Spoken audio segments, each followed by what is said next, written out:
পাক রব্বুল আলামিন তখন বলবে, যাও, কেন ডাকতেছো, আবার কেন ডাক দিলা? কয়, মালিক ওই যে দেখা যায় জান্নাতের গেট, আল্লাহ ওই জান্নাতের গেট, আমাকে জান্নাত তুমি দিয়া দাও এই কথা বলি না, তবে আমাকে যেখানে রাখছো এই জায়গাটা জান্নাতের ভিতরও না বাহিরও না, আর ওই জান্নাতের গেটের পাশে যদি তুমি রেখে দাও তাহলে এটাও জাহান্নামের বাহিরেও না, জান্নাতের ভিতরেও না, জাহান্নামের ভিতরেও না। এমন এক জায়গায় তুমি আমাকে রাখছো, গেটের পাশে রাখলো এক কথা, ওই এখানে রাখা যায় কথা, জান্নাতের গেটের পাশে রাখা এক কথা। আল্লাহ পাক রব্বুল আলামিন বলেন, ঠিক আছে, তো কি চাও? আমাকে জান্নাতের গেটের পাশে একটু রেখে দাও।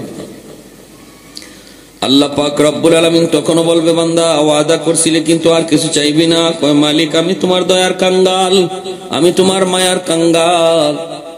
এই কথা বলার পর আল্লাহ পাকের আবারও দয়া লাগবে। রব্বুল আলামিন বলবে, ঠিক আছে যাও, তোমাকে জান্নাতের গেটের পাশেই রেখে দিলাম, কিন্তু বান্দা ওয়াদা কর, ওয়াদা কর, এরপরে আর কিছু চাইবি না। কয়, আল্লাহ ঠিক আছে, আর কিছু চাইবো না। জান্নাতের গেটের পাশে রাখবেন। এইবার সে জান্নাতের গেটের পাশে যাইয়া সে জান্নাতের ভিতরের দৃশ্যগুলো একটু দেখতে মন চাইবে। কি আল্লাহ জান্নাতের ভিতরে রেখে দিয়েছে একটু দেখতে মন চাইবে। আল্লাহ পাকেরও ইচ্ছা, আল্লাহ তারে কিছু দেখাইবে। এজন্য এই জান্নাতি হাওয়া আল্লাহ পাক ছেড়ে দিবেন।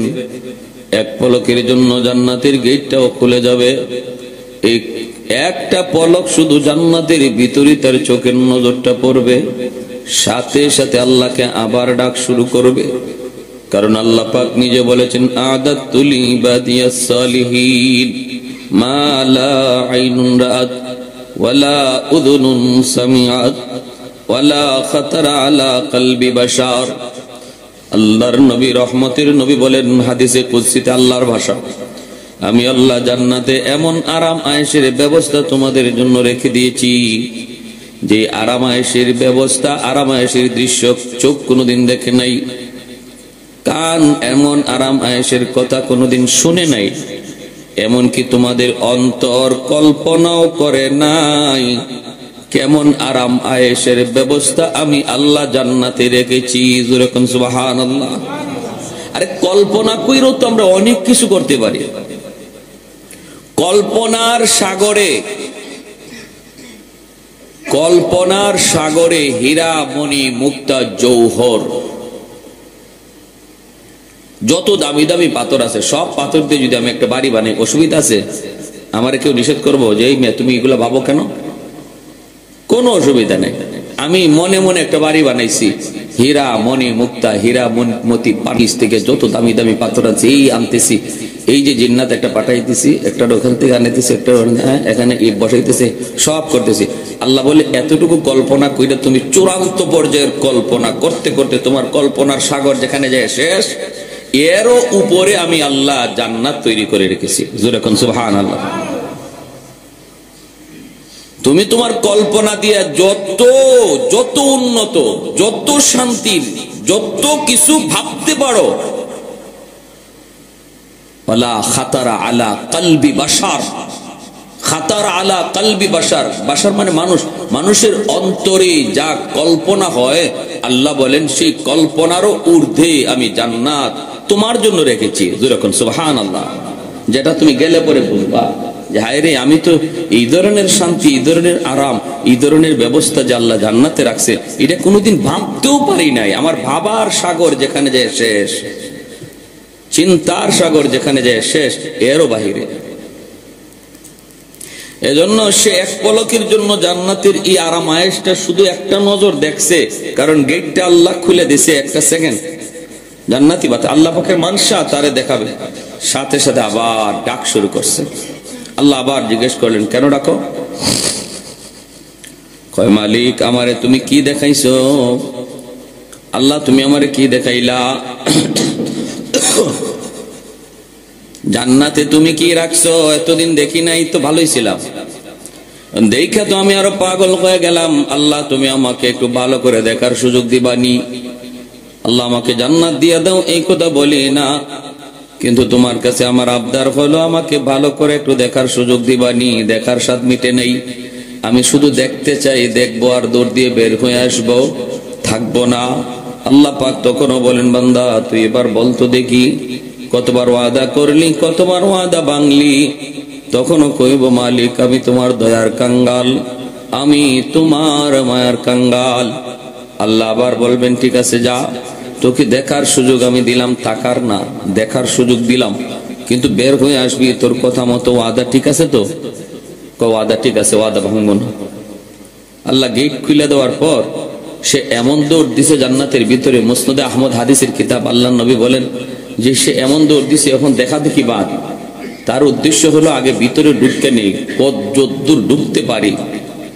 আল্লাহ যদি একান্ত বেরই করে দেয় তাহলে বাইরিবার সময় জাফারি দেখবো, তাও তো একটু সময় লাগবে বাইরিতে। যদি ভিতরে ঢুকিতে বের হতে তো একটু সময় লাগবে, এজন্য সে শুধু খালি ভিতরে ঢুকতেছে। প্রথমে দেখা দেখি বাদ, আইবার সময় জাফারি দেখবো, প্রথম খালি ঢুকবো। এখন আল্লাহ পাকও বুঝতেছেন যে এত উদ্দেশ্য ভালো না, খালি ভিতরে ঢুকে। তখন আল্লাহ দিয়েছেন ধমক, এই বান্দা থাম। থামছে। এটাই কথা ছিল, এটাই ওয়াদা ছিল, বের হও। যখনই আল্লাহ কেছেন বের হও, তখনই আল্লাহ আমারে বের করে দিবা। আল্লাহ বলেন, আমি বের করে দিব কেন? তুই তো নিজেই বললি বের হয়ে আসবে। আমারে যদি তুমি এখন বের করে দেও তাহলে তোমার ওয়াদা ভাঙ্গা হবে। আল্লাহকে বলে, আমারে যদি জান্নাত থেকে তুমি বের করে দেও তোমার ওয়াদা ভাঙ্গা হবে। আল্লাহ পাক বলেন, কি ব্যাপার? এটা তুই কি বললি? আমি কখন ওয়াদা করলাম আর কখন ভাঙবো? ওয়াদাই তো করি নাই, এতক্ষণ যাবত তো শুধু ওয়াদা তুই করলি আর ভাঙলি, আমি কখন করছি?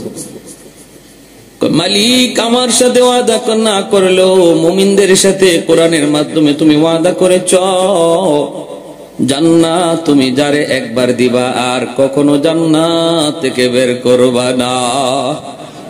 যারে তুমি একবার জান্নাতে ঢুকাইবা আর কখনো জান্নাত থেকে বের করবা না, এই ওয়াদাটা তোমার আসেনি? একটু কও। আল্লাহ পাক কয়, আমার এই ওয়াদার খবর তুই জানলি কেমনে? কয়, আল্লাহ শুনছি আলেমদের জবানে, তুমি যারে একবার জান্নাত দিবার বের করবা না, আমি তো কোনো না কোনো সুরতে জান্নাতে ঢুকে পড়েছি। এখন যদি আমাকে জান্নাত থেকে বের করে দাও তোমার ওয়াদা ভাঙ্গা হয়। আল্লাহ পাক তখন কুদরতি মুস্কি হাসি হাসলেন, যেরকম সুবহানাল্লাহ। আল্লাহ কুদরতি মুস্কি হাসি বললেন, বান্দা তুই তো চালাকি কম করলি না, আমার ওয়াদার খবর ঠিকই জানলি, নামাজের খবর লইলি না, হালাল হারামের খবর লইলি না, কিন্তু আমার ওয়াদার খবর তুই ঠিকই জানলি। নে আমার ওয়াদা তুই জানছো, যা জানছো এটা ঠিক জানছো। আমি যারে জান্নাতে একবার ঢুকাই আর বের করি না, যেরকম সুবহানাল্লাহ। জাহান্নাম থেকে বের করা আমি আল্লাহর আদত আছে, কিন্তু জান্নাত থেকে বের করে জাহান্নামে দেওয়ার কোন আদত আমি আল্লাহর নাই। জাহান্নাম থেকে বের করে জান্নাতে দেওয়ার আদত আমি আল্লাহর রয়েছে, কিন্তু কোন জান্নাত থেকে জাহান্নামে ফিরিয়ে দেওয়ার কোন আদত, কোন অভ্যাস আমি আল্লাহর নাই। ঠিক আছে বান্দা, যা, আমার ওয়াদার খবর তুই যখন জেনে ফেলেছো, যা, আমি তোরে জান্নাত যখন ঢুকাইছি আর বের করব না। এখন আল্লাহ যখন জান্নাত দিছে তো দিছে, জান্নাত পাইয়া হে নিজের জান্নাত পায় না, সবাই আটকায় দেয়। আল্লাহ বলে, যাও, কেউ তোমারে জায়গা দেয় না।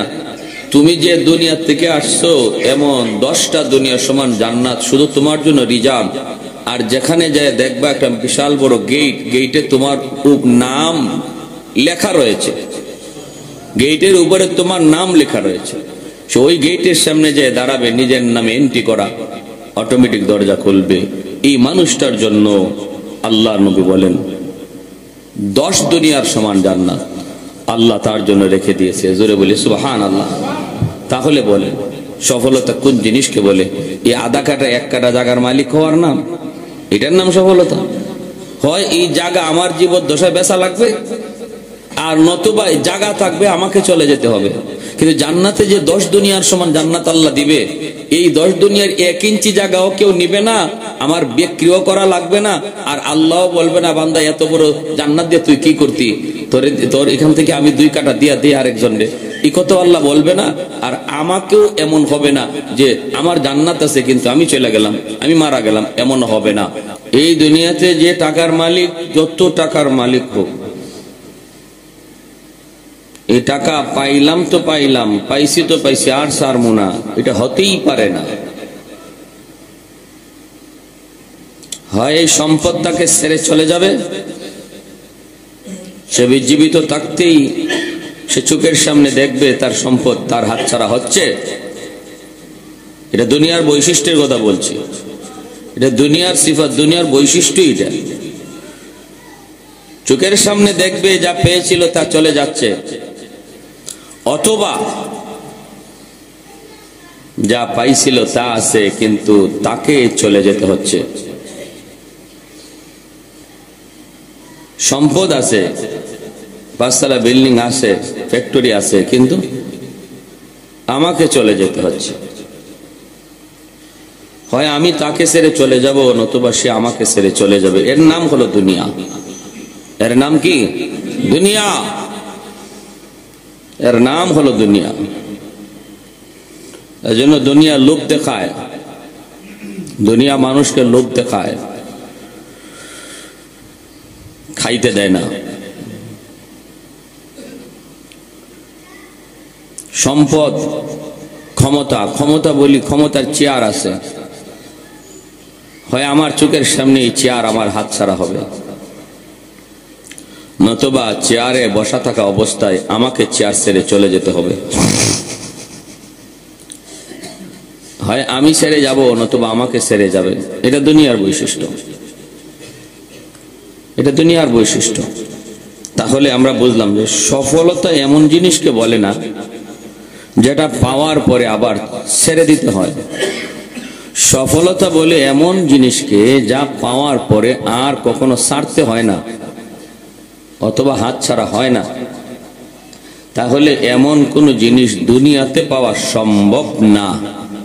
দুনিয়াতে পাওয়া কি না সম্ভব না।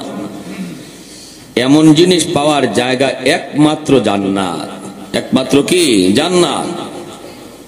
আল্লাহর তৈরি জান্নাতে জান্নাতি যা পাবে এটা কখনো তার হাত ছাড়া হবে না, কখনো সে এটাকে ছেড়ে যাবে না, অথবা যা পাইছে সেটা তাকে ছেড়ে যাবে না। এটা জান্নাতের বৈশিষ্ট্য। জান্নাতের বৈশিষ্ট্য হলো যখন যা চাইবে তখন তা পাবে, আর যখন যা পাবে তা চিরস্থায়ী হবে, আর কখনো আল্লাহ তার কাছ থেকে অল্প সময়ের জন্য কেড়ে নিবেন না। এই কথা আল্লাহ বলবেন না, বান্দা এই জিনিসটা একটু পরে তোমারে দিতেছি, আরেকজনে চাইছে তো এই জন্য জান্নাতে একটু শর্ট আছে, তো তোমারে একটু পরে দিতেছি, তারে একটু দেই। এই কথা আল্লাহ কাউকে বলবেন না, কারণ আল্লাহর খাজানায় কোনো কমতি নাই। জোরে কোন সুবহানাল্লাহ। এই কথা আল্লাহ বলবেন না যে একটু পরে তোমাকে দিচ্ছি। আর কখনো কোনো জান্নাতে ঢোকার পর মরণের ভয় থাকবে না, কারণ জাহান্নামীদেরকে জাহান্নামে আর জান্নাতীদেরকে জান্নাতে দেওয়ার পর আল্লাহ মরণ নামক বস্তুরে দুম্বার আকারে হাজির করে দোনো দলের সামনে বলবেন, এই যে দেখো আমি মরণ ঘটাচ্ছি, মরণের মরণ হবে। সেদিন আল্লাহ পাক জবাই করে বলবেন, আজ থেকে যে যেখানে আছো চিরকাল থাকবা, আর কখনো মরণের ভয় থাকবে শুধু দুনিয়ায়, আখিরাতে কোনো মরণের ভয় নেই। তাহলে বোঝা গেল জান্নাতে যে জিনিস আমি পাইমু এই জিনিসও আমার হাতছাড়া হবে না, আর আমারও কখনো মরণের ভয় নাই, আমিও যে চলে যেতে হবে এমনও না। কিন্তু দুনিয়াতে দুইটার একটা অবশ্যই হয়েছে, হয় আমারে ছেড়ে যাচ্ছে, নতুবা আমাকে ছেড়ে চলে যেতে হচ্ছে। এর নাম সফলতা নয়, সফলতা হলো জান্নাতের জীবন। জোরে বলে সুবহানাল্লাহ। এই কথাটা আল্লাহ পাক পবিত্র কোরআনে অন্যত্র বলেছেন, ফামান যুহজিহা আনিন নার فمن زحزح عن النار وأدخل الجنة فقد فاز।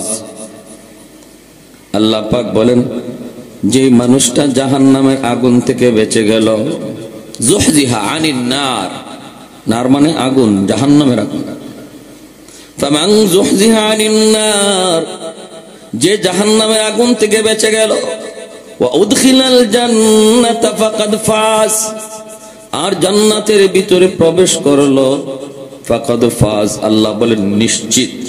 কদ শব্দের অর্থ নিশ্চিত, ফাকাদ ফাজ নিশ্চিত সে সফল হয়ে গেল। জোরে কোন সুবহানাল্লাহ। আল্লাহ শুধু সফল হয়ে গেল বলেন না, বলছেন সে নিশ্চিত সফল হয়ে গেল। ফামান যুহজিহা আনিন নার ওয়া উদখিলাল জান্নাতা ফাকাদ ফাজ। এজন্য সফলতা কাকে বলে আগে বোঝা প্রয়োজন, আগে বোঝা দরকার।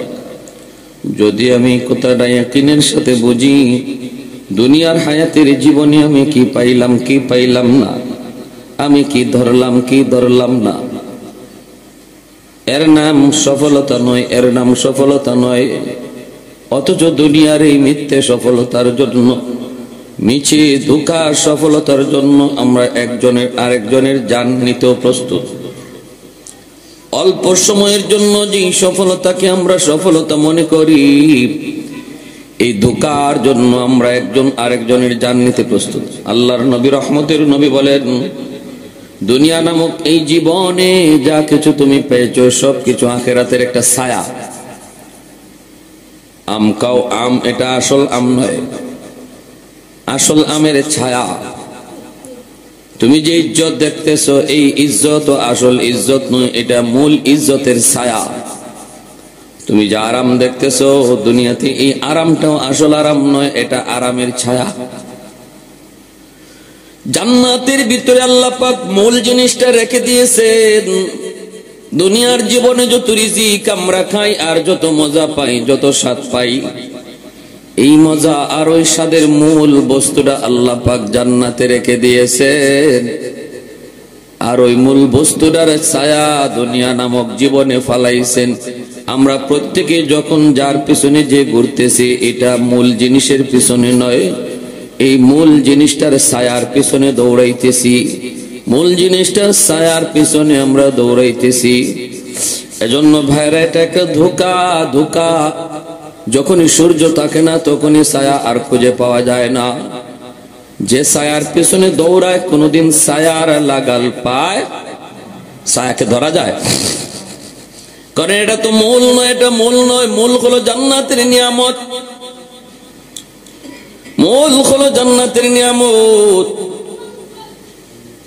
আল্লাহ পাক রব্বুল আলামিন পবিত্র কোরআনুল কারীমের ভিতরে জান্নাতের যতগুলি বৈশিষ্ট্যের কথা আল্লাহ পাক বিবরণ দিয়েছেন, উল্লেখ করেছেন। এর মধ্যে একটা উল্লেখ এমনও ছিল, এমন আল্লাহ পাক রব্বুল আলামিন বলেন, জান্নাতে ঢোকার পর যখন যা কিছুতে চাইবে তখন তা কিছু তার সামনে হাজির করা হবে। কখনো বলা হবে না, বান্দা এই জিনিসটা এখন জান্নাতে শর্ট, এটা এখন সিজন না। দুনিয়ার জীবনে আমি আপনি যত যা কিছুই পাই না কেন, সব কিছুর একটা সিজন রয়েছে, সময় রয়েছে, কাল রয়েছে। সিজন মাফিক যদি চাই তাহলে আমরা পাবো, সিজন ছাড়া যদি তালাশ করি তাহলে জিনিস পাওয়া যায় না। কিন্তু আল্লাহ পাক বলেন, না না, এটা তো মিছে একটা হায়াতের জীবন।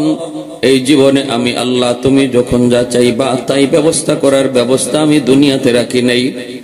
তুমি যখন যা চাইবা তখন তা পাওয়ার ব্যবস্থা আমি করেছি মূল জীবন, যেই জীবনের নাম হলো জান্নাত। জোরে বলি সুবহানাল্লাহ।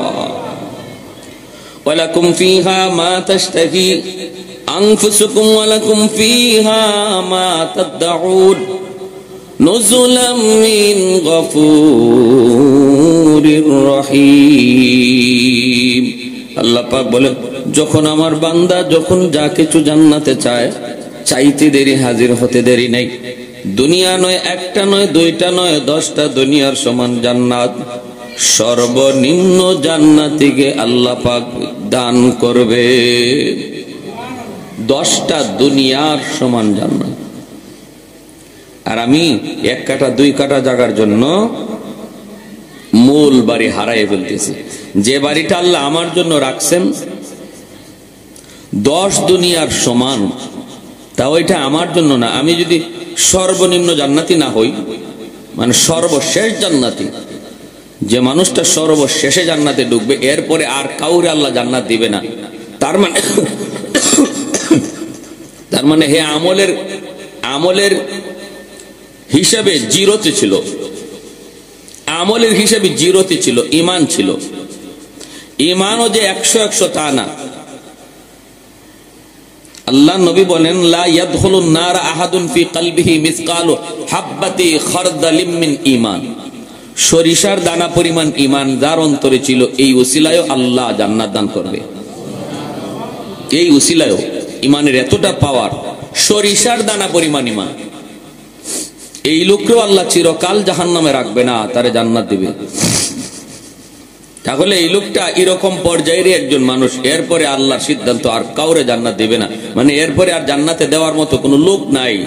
যা আছে জাহান্নামে সব বেঈমান, কারো অন্তরে ঈমানের সরিষা পরিমাণ দানাও নাই। তখনই আল্লাহর সিদ্ধান্ত হবে যে আর কাউকে জান্নাতে ঢোকানো হবে না, এই মানুষটাই সর্বশেষ। এরও আল্লাহ জান্নাতে কিভাবে দিবেন? ঘাটে ঘাটে ঘাটে ঘাটে ঘাটে ঘাটে, এক চান্সে দৌড়ে না, ঘাটে ঘাটে ঘাটে ঘাটে কষ্ট করে করে জান্নাতে ঢুকবে। এই মানুষটারও মুসনাদে আহমদে হাদিস, আল্লাহ নবী বলেন 10 দুনিয়ার সমান জান্নাত আল্লাহ তারে দান করবে। তাহলে এবার বলুন যে আমি যদি আধা কাটা 1 কাটা জাগার জন্য বাইরে ঠগাই, ভাতিজারে ঠগাই, ভাগনারে ঠগাই, বোনরে ঠগাই, বাবার সম্পদ যার মধ্যে অংশীদার বোনরাও যদি আমি না দেই, তাহলে এটা কি করতেছি? আমি এতটুকু জাগার জন্য আমার কত বড় বাড়ি ভুলতেছি, হাতছাড়া করতেছি। সবচেয়ে বড় আল্লাহর কাছে অসহ্যের বিষয়, যেটা আল্লাহ সইতে পারে না, সেটা হলো কোন মানুষকে কাঁদানো, কোন দুর্বল মানুষকে কাঁদানো, তার হক নষ্ট করা, তার সম্পদ নষ্ট করা। এটা আল্লাহ সইতে পারে না। এটা বান্দার হক, আল্লাহ সইতে পারে না। আল্লাহরে যদি কেউ কষ্ট দিয়ে আলায়, একটু কষ্ট দিয়ে আলায়, আমল কম কইরা, এটা আল্লাহ নিজে সই নিতে পারে, আল্লাহ সহ্য করতে পারে। এরপরে যদি সে কোনো এক সময় চোখের পানি যে ও আল্লাহ ভুল করে ফেলছে, আল্লাহ ভুল করে ফেলছে, তুমি আমার মাফ করে দাও, আল্লাহ পাকের কুদরতি কলিজা নরম হয়ে যায়, আল্লাহ মাফ করে দাও, যা ভুলে গেছি আমি, আল্লাহ ভুলে গেছি, তুই যে আমার পিছনে কষ্ট দিয়েছিলি, যা তোর চোখের পানি দেখে আমি আল্লাহ ভুলে গেছি। কিন্তু এই ব্যাপারে তো আল্লাহ এই কথা বলতে পারে না। আমি ভুলে গেছি বলতে পারে, কিন্তু অমুক আব্দুর রহিম, আব্দুল করিম, আব্দুল জব্বার তোমার চোখের পানিতে ভুলে গেছে, এই কথা তো আল্লাহ বলতে পারে না। এটা তো আরেকজনের ব্যাপার, এটা তো অন্যের ব্যাপার। এটা কি করে আল্লাহ বলবে যে হ্যাঁ যাও এটাও মাফ করে দিছি? বিষয় আরেকজনের, আল্লাহ মাফ করবে কেমনে? এই জন্য হকুল ইবাদত এত সঙ্গীন, এত খতরনাক, এত খতরনাক। খুব দ্রুত এই সমস্ত বিষয় যদি আমরা কারো দ্বারা ঘটে থাকে, খুব দ্রুত সমাধান করি মৌতের আগে, নতুবা কোনো উপায় নেই। আমার জীবনে নামাজ, রোজা, হজ, যাকাত এগুলা সব আটকে থাকবে। আল্লাহ বলবেন তোমার নামাজ, রোজা, হজ, যাকাত এগুলার দ্বারা তুমি জান্নাতি যাওয়ার কথা, জান্নাত পাওয়ারই উপযুক্ত, কিন্তু মামলা ডিসমিস হোক। মামলা একটা রয়ে গেছে হকুল ইবাদত, এই মামলা ডিসমিস হোক, তারপরে আমল নিয়ে জান্নাতে যাও। সাবধান, খতরনাক। বিন্দু পরিমাণ লোভ অন্তরে আনবেন না, কারণ আল্লাহ আমার জন্য এই 1 কাটা 2 কাটার বাড়ি রাখে নাই, 10 দুনিয়ার সমান বাড়ি আমার জন্য। সর্বনিম্ন সর্বশেষ জান্নাতীয় যদি আমি হই, আমার জন্য 10 দুনিয়ার সমান বাড়ি আল্লাহ আমার জন্য রেডি করে রাখছে। যখন সুবহানাল্লাহ। তাহলে আমি এই আধা কাটা 1 কাটা 10 টাকা 5 টাকা 1 লাখ টাকা 50,000 টাকার লোভ করবেন না, আল্লাহর দোহাই। হাজার হাজার বছর, কোটি কোটি বছর জাহান্নামের আগুনে জ্বলার পর আল্লাহ পাক রব্বুল আলামিন জিবরাইল আমিনকে বলবেন, জিবরাইল জাহান্নামের ভিতরে যায় ঢুকো। একজন মানুষ আমি আল্লাহকে ইয়া হান্নানু ইয়া মান্নানু বইলা ডাকতেছে, ইয়া হান্নানু ইয়া মান্নান কয়া ডাকতেছে। যাও যায় তারে জিজ্ঞেস করো কেন আমাকে ডাকে। জিবরাইল আমিন জাহান্নামের ভিতরে তিনি ঢুকবেন। ঢুকে জিবরাইল দেখবেন, আওয়াজ শুনতে পান, কিন্তু মানুষ তিনি দেখেন না। মানুষের কোন আকার আকৃতি নাই। হাজার হাজার কোটি কোটি বছর জাহান্নামের আগুনে জ্বলার পর ওই মানুষটার মানুষের আকৃতি নাই, কয়লার টুকরা হয়ে গেছে। নাক মুখ তার চেনা যায় না, হাত পা গুলি তার চেনা যায় না। জিবরাইল আমিন বলবে, মালিক আওয়াজ তো আমিও শুনতে পাই, কিন্তু মানুষ তো দেখি না, মানুষ তো দেখি না। আল্লাহ পাক বলবে, জিবরাইল তুমি বের হয়ে আসো। জিবরাইল আমিন তিনি বের হয়ে আসবেন। এইবার আল্লাহ পাক রব্বুল আলামিন তার কুদরতি হাত মুবারক জাহান্নামের ভিতরে নিজেই ঢুকায়া দিবে। জাহান্নামের আগুনের পাওয়ার এত তেজ, এত তেজ। রব্বানা সরিফ আন্না আযাব জাহান্নাম ইন্না আযাবাহা কানা গরামা। আল্লাহর নবী, রহমতের নবী নিজেই জাহান্নামের আগুন থেকে বাঁচার জন্য মায়ার নবী আরাফার ময়দানে আল্লাহর নবী কাঁদতেছেন। সূর্য কিছুটা পশ্চিম দিগন্তে হেলে যাওয়ার পর সূর্য ডোবা পর্যন্ত মায়ার নবী তিনি হাত উঠাইছেন। এত লম্বা মুনাজাত, এত লম্বা মুনাজাত আল্লাহর নবী আর কোথাও করেন নাই। আরাফার ময়দানে যত লম্বা মুনাজাত নবীজি করেছেন, সাহাবীরা বলেন আমরা দেখতেছিলাম, নবীর সাথে হাত উঠাইছি আর চেহারার দিকে তাকাই, দেখি মায়ার নবীর চোখ থেকে অশ্রু গড়ায় গড়ায় দাড়ি বেয়ে বেয়ে জমিনে পড়তেছে। আর শুধু বলতেছেন, আল্লাহ আমি মুহাম্মদ নিজেও তোমার জাহান্নামের আযাবকে ডরাই। যেরকম সুবহানাল্লাহ। নবী নিজে বলতেছেন, আল্লাহ আমি মুহাম্মদ নিজেও তোমার জাহান্নামের আযাবকে ডরাই। রব্বানা সরিফ আন্না আযাবাহা কানা গরামা। আল্লাহর নবী, রহমতের নবী বলেন, আল্লাহ জাহান্নামের আগুন থেকে আমি মুহাম্মদকে তুমি বাঁচাও, আমি মুহাম্মদকে তুমি জাহান্নামের আগুন থেকে বাঁচাও। এই বলে নবী কাঁদতেছেন আর বলতেছেন, আল্লাহুম্মা ইন্নাকা তা'লামু সিররি ওয়া আলানিয়াতি ওয়া লা ইয়াখফা আলাইকা শাইউন মিন আমরি আনাল বাঈসুল ফাকির। আল্লাহ তুমি আমার ডানে কি আছে জানো, আমার বামের জীবনে কি আছে তুমি জানো, আমার সামনের জীবনে কি আছে তুমি তা জানো, আমার পিছনে কি আছে তুমি তা জানো। আমার জীবনের কোনো কিছু তোমার কাছে গোপন নাই। আল্লাহ আমি আমার জীবনে অনেক কিছু কাউকে গোপন রেখেছি, আমি আমার আপনজন প্রিয়জন অনেক কিছু গোপন রেখেছি। আমার নবীর মুনাজাতের কথা বলতেছি। আরাফার মাঠে আমার নবী কি মুনাজাত করেছিলেন সেই মুনাজাতের কথাটা বলতেছি, একটু দিলটা নরম করে কথাগুলি শুনুন। নবী বলতেছেন, আল্লাহ আমি মুহাম্মদকে তুমি জাহান্নামের আগুন থেকে বাঁচাও। তুমি তো এমন এক মালিক, তুমি তো আমার সামনে কি আছে, পিছনে কি আছে, আমার ডানে কি আছে, বামে কি আছে, উপরে কি আছে, নিচে কি আছে, সব তুমি জানো। আল্লাহ আনাল বাঈসুল ফাকির, আমি তোমার কাছে একজন কাঙ্গালের বেশে হাত বাড়াইছি। যেরকম সুবহানাল্লাহ। আমি মুহাম্মদ তোমার কাছে কাঙ্গালের বেশে হাত বাড়াইছি। এই বইলা নবীজি বলতেছেন, আল্লাহুম্মা জাআল ফি বাসারি নূরা ওয়া ফি সামঈ নূরা ওয়া ফি আন ইয়ামিনিহি নূরা ওয়া আন শিমালি নূরা। আল্লাহ তুমি আমার সামনে নূর দাও, পিছনে নূর দাও, ডানে তুমি নূর দাও, বামে নূর দাও, চোখেতে নূর দাও, কপালে নূর দাও, কানের মধ্যে নূর দাও। যেই জায়গাতে আল্লাহর নবী নূরের কথা বলেছেন, এর অর্থ হলো এই চোখের